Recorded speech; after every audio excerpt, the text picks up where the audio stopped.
पीले दांत वाली बहू। रंजना कभी ब्रश नहीं करती थी। उसे कितनी बार उसके माँ बाप ने डांटा, लेकिन उसका कोई असर उस पर होता ही नहीं था, जिस कारण से उसके दांत पीले पीले हो जाते हैं। शादी के बाद। अरे बहू, वैसे तो तुझ में कोई कमी नहीं है, पर तेरे दांत इतने पीले कैसे हैं बेटा? कैसे मतलब? कोई सर्जरी थोड़ी ना कराइए। वो तो क्या नाम, मैं ब्रश नहीं करती थी तो पीले हो गए। अब क्या करूं? आप कहे तो लाल करवा लूं या फिर काले? यार ये क्या है, क्यों माँ से लड़ रही हो? लड़ रही हूँ? अरे मैं लड़ रही हूँ या ये बोल रही है कि दांत पीले हैं, पीले। अरे तपस्या थोड़ी ना की है इन्हें पीले करने के लिए। बकायदा ब्रश नहीं किया है 20 साल तक, तब जाकर। छी, कैसी बात कर रही हो? ये उस वक्त तो पीले नहीं थे जब हम लोग तुम्हें देखने आए थे। अरे तब साफ करवा लिया होगा डेंटिस्ट के पास जाकर। अब देखो कैसे पीले पीले लग रहे हैं। रंजना सास की तरफ गुस्से से देखती है। फिर शुरू हो गई पीले पीले पीले। अरे पीले तो तब भी थे जब मेरे हाथ का रसगुल्ला उड़ा उड़ा कर खा रही थी और बोल रही थी, लड़की नहीं गुणों का खजाना दे रहे भाई साहब आप। खैर, अब वो लोग करते भी तो क्या करते, पीले दांत वाली बहू पल्ले पड़ी थी तो झेलना तो था ही। एक दिन कीर्तन में रंजना गाना गा रही थी।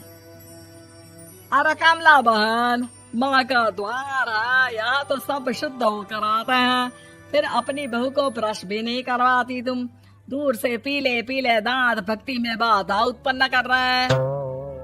अरे कोई 2 साल के बच्चे थोड़ी ना लेकर आई हूँ मैं बहू बनाकर। अच्छी खासी लड़की है, अरे कैसे करवाऊं ब्रश? ये तो उसे खुद करना चाहिए ना। अब माँ बाप तो इसके जैसे तैसे निपटा दिए, ये नहीं सोचा कि सास कैसे संभालेगी।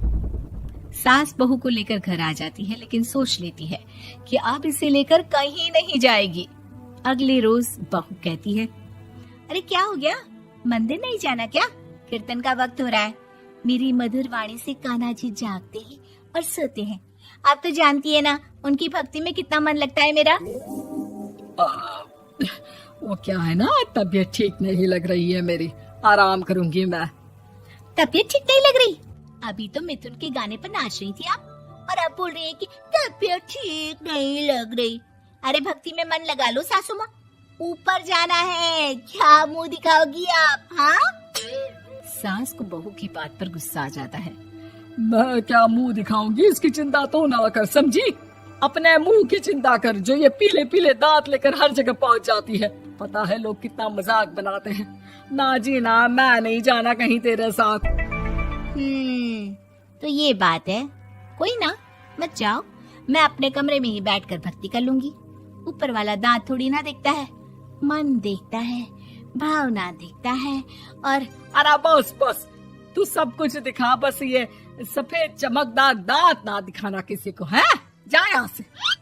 बहू को सास की बात का कोई फर्क नहीं पड़ता, वो तो जैसी थी वैसी ही रह जाती है। सुबह नहाकर किचन में खाना बनाना, फिर खाना खाना, कीर्तन भजन करना और सो जाना। एक दिन, माँ जी मैं सहेली के घर जा रही हूँ, शाम को लेट आऊंगी। हाँ, तो जाना, मैंने कौन सा तेरी आरती करनी है घर पर बैठकर। रंजना सहेली के घर जाती है, जहाँ वो पार्टी में जाने की तैयारी कर रही होती है। अरे शिखा, कहाँ जाने की तैयारी कर रही है? मैं गलत वक्त पर आ गई क्या? अरे नहीं यार, उल्टा सही वक्त पर आई है। मैंने ये साड़ी और ज्वेलरी निकाली है यार, शाम को इनके ऑफिस की एक पार्टी में जाना है। बताना कैसा लग रहा है ये सब? नहीं यार, इस ड्रेस के साथ तो वो वाली ज्वेलरी अच्छी लगेगी। हाँ, सही बोल रही है, मैंने ध्यान ही नहीं दिया। वैसे तो हमेशा से मस्त फैशन सेंस रखती है। तो बड़ा जाती होगी ना पति के साथ पार्टी में। रंजना कुछ नहीं बोलती, बस सोचती है कि यार काश ये बात सही हो जाती, पर मैं क्यों नहीं जाती पार्टी में? क्या इन लोगों की कोई पार्टी होती नहीं होगी? रंजना घर आती है और रात में पति से सवाल करती है, एक बात बताइए, आप मुझे किसी पार्टी में क्यों नहीं ले जाते? क्या आपकी यहाँ ऑफिस में पार्टी नहीं होती? पति बेचारा क्या कहता कि दांत पीले हैं तुम्हारे इसलिए। अरे कोई पार्टी होती नहीं हम लोगों के ऑफिस में, तो कहाँ से लेकर जाऊं? और मार्केट, मॉल, कहीं वीकेंड घूमना, कहीं तो। अरे यार सारे हफ्ते में एक छुट्टी मिलती है, तो सोचता हूँ कि आराम ही कर लूं। क्यों? रंजना मन मार के रह जाती है। पहले कभी सास के साथ मंदिर जाया करती थी, लेकिन वो भी सास ने ले जाना बंद कर दिया। घर बैठी बैठी रंजना बोर हो जाती है। तभी उसे आइडिया आता है और वो मायके जाने का सोचती है।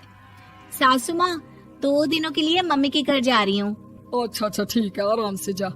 और हाँ, माँ से कुछ अच्छी आदत सीख कर आना कि कैसे शरीर के हर भाग की तरह दांतों की सफाई भी जरूरी होती है, समझी? शुरू हो गई ना आप। वो लोग आपकी तरह नहीं है कि छोटी छोटी बात का बतंगड़ बना दे। उन लोगों के लिए मैं मायने रखती हूँ, ना कि मेरे पीले पीले दांत। रंजना माँ को बिना बताए उन लोगों को सरप्राइज देती है, लेकिन जैसे ही वो दरवाजे पर पहुंचती है, अंदर देखती है कि घर वाले कहीं जा रहे होते हैं।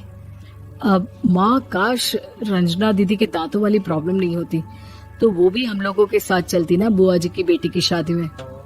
हाँ बेटा, लेकिन अब उसे कौन समझाए कि उसको उसके पीले दांत नहीं दिखते, लेकिन उसके आसपास के लोगों को कितना एम्बैरेसिंग फील कराते हैं। मुझे तो कितनी बार उसके स्कूल की टीचर ने शिकायत की कि उसके साथ कोई लड़की बैठना भी नहीं चाहती, और ना ही कॉलेज में कोई उससे बात करना चाहता था।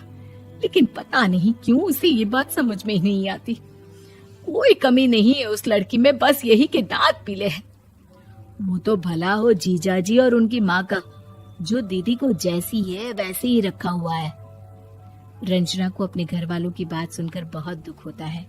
वो सोचती है कि वो क्या करे, लेकिन फिर वो सीधा डेंटिस्ट के पास जाती है, अपने दांत चमकाती है और कसम खाती है कि वो रोज ब्रश करेगी। अरे क्या हो गया? तुम तो 2 दिनों के लिए गई थी ना, पर कोई ना, अच्छा है, चलो आ गई तो। रंजना सास के सामने आकर खड़ी हो जाती है और पूरी स्माइल करती है, उसके चमकदार दांतों को दिखाती हुई। है? चले मंदिर। माँ, मुझे माफ कर दीजिए, मैंने आप लोगों को बहुत एम्बैरेसिंग फील करवाया। मैं आज से रोज ब्रश करूंगी।